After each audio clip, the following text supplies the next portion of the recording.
Tidak memiliki mama. Bab 148. Melewati beberapa tikungan, Yuki menelpon ke kantor Direktur Realtek. Terdengar dari telepon adalah suara Sekretaris Lestari. Yuki menghela napas lega. Halo Sekretaris Lestari, saya adalah Yuki dari perusahaan Covercon. Hari ini kami saat mengunjungi Realtek, ada berkas proyek perencanaan yang tertinggal di kantor Direktur Rehan.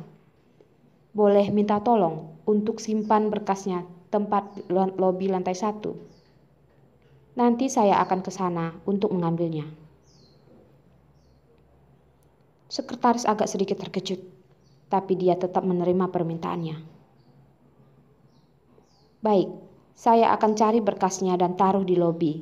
Anda bisa langsung ambil di sana. Terima kasih, maaf telah merepotkan Anda, kata Yuki.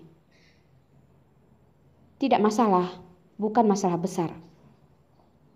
Sekretaris Lestari menutup telepon. Oh iya, rencana berhasil.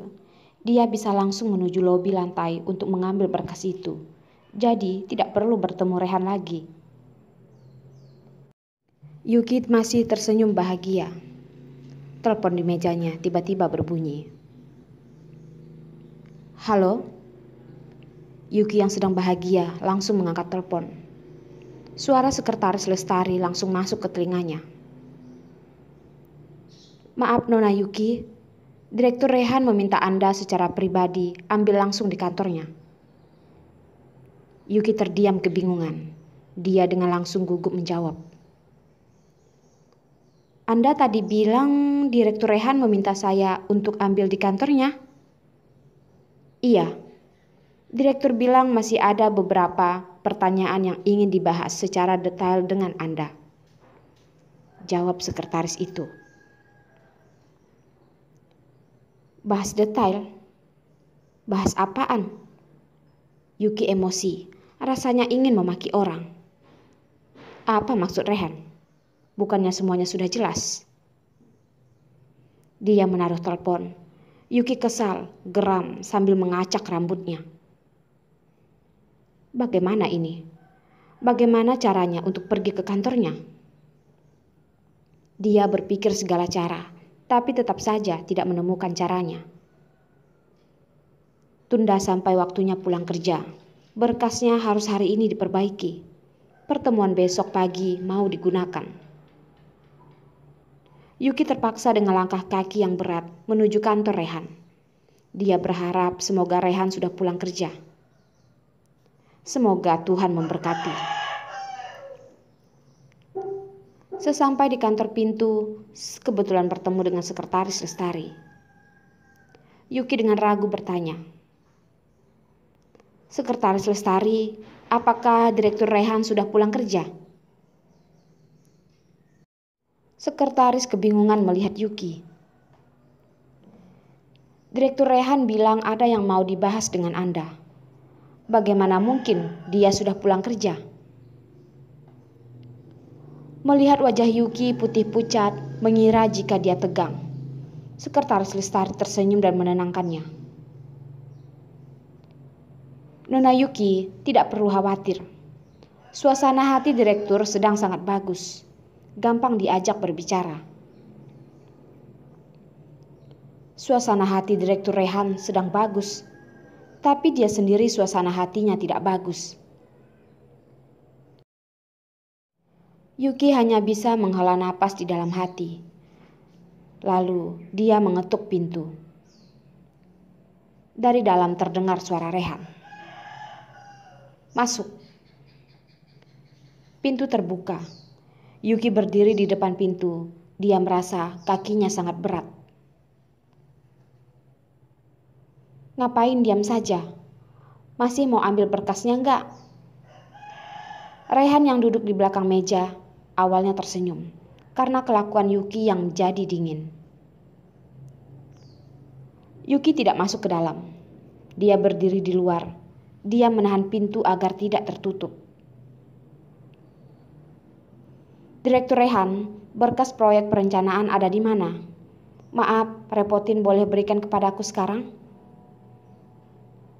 Rehan melihat dia menahan pintu menggunakan tangannya.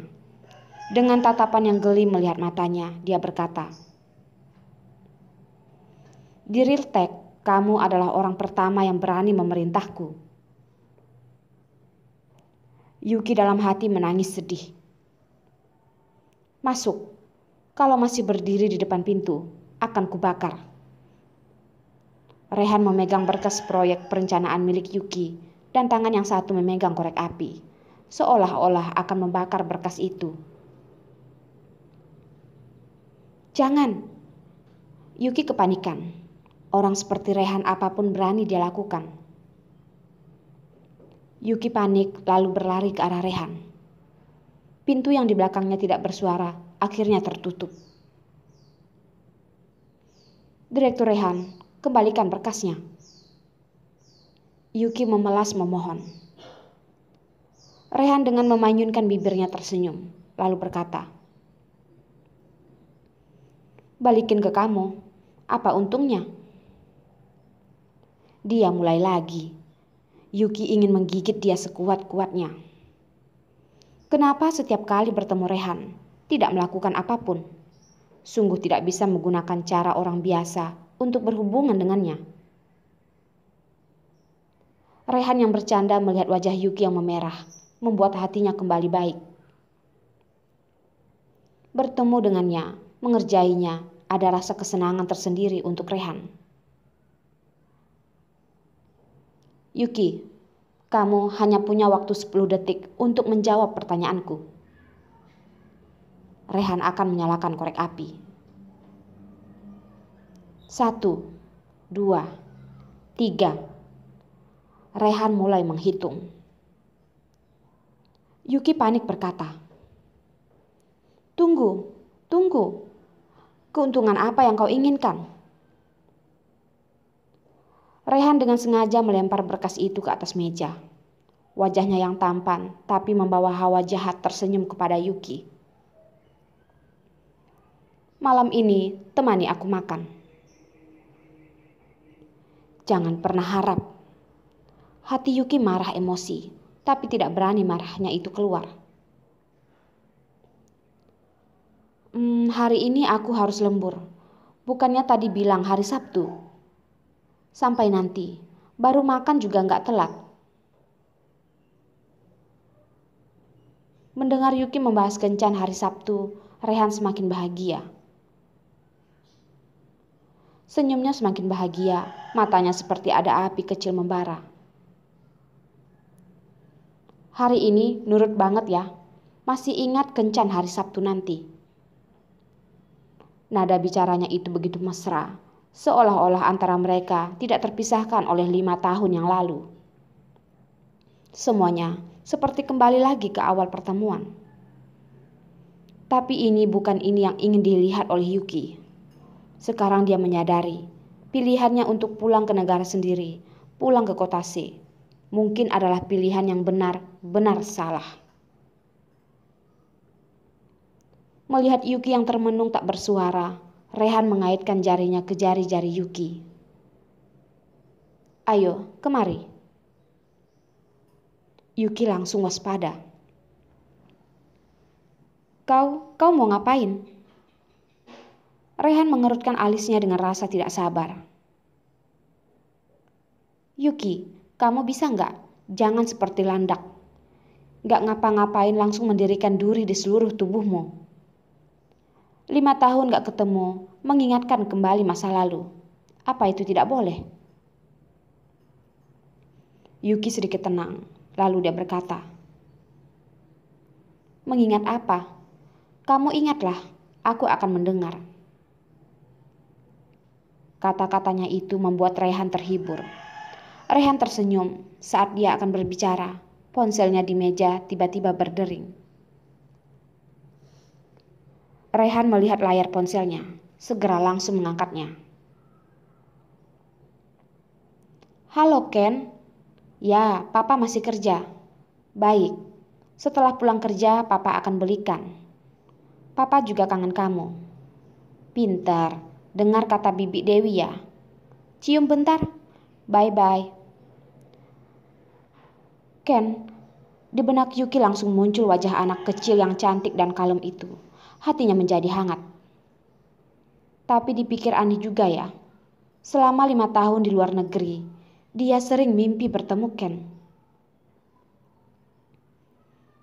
Ken yang menelpon kamu bukan? Dia pasti sudah gede banget ya? Yuki tidak tahan untuk bertanya tentang Ken. Wajah Rehan membawa rasa sayang. Dia tersenyum dan berkata, "Iya, Ken yang menelpon. Anak ini minta belikan mobil mainan." Yuki tidak tahan ketawa. Hatinya penuh lembut. "Ada fotonya enggak? Boleh lihat?" tanya Yuki. Sudah 5 tahun, waktu itu di dadanya menyusui si kecil. Entah sekarang tumbuh seperti apa, dia sangat merindukannya. Rehan melihat Yuki tersenyum lembut, matanya menjadi lebih hangat. Dia mengambil ponselnya, membuka galeri, dan diberikan kepada Yuki. "Semuanya ada di sini. Kamu lihatlah. Apakah masih bisa mengenalinya?" Yuki tidak sabar mengambil ponselnya, menundukkan kepalanya, melihat satu persatu fotonya.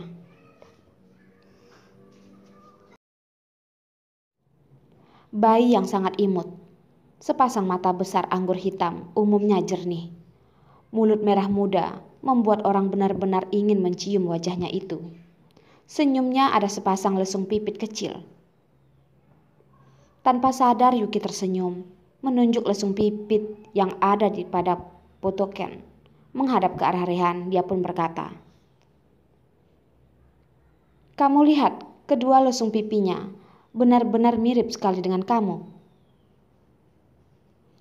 Dia sama sekali tidak memperhatikan. Rehan sudah di sampingnya melihat foto bersama. Jarang dengannya hanya jarak 1 inci itu. Rehan melihat foto-foto itu dan menatap Yuki. Seketika menyadari, ternyata Ken itu sangat mirip dengan Yuki.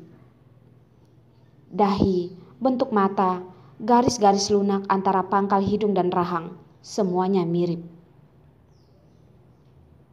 Jantung Rehan berdetak.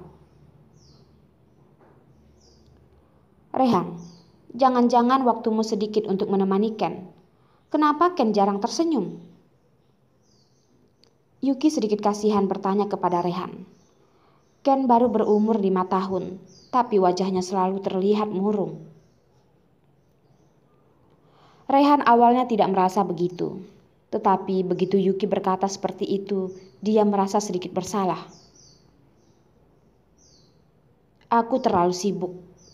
Aku memang tidak mempunyai banyak waktu untuk menemaninya. Tapi aku sudah memberikan mainan yang sangat banyak kepadanya. Di rumah ada 3 kamar yang penuh dengan mainannya." Yuki menjadi kesal. "Rehan, kamu sebenarnya ngerti nggak untuk menjadi seorang ayah? Memangnya mainan bisa menggantikan cinta ayah dan ibunya?"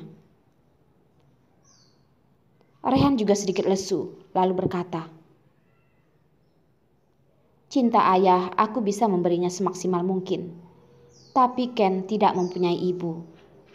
Cinta ibu aku tidak dapat memberikannya."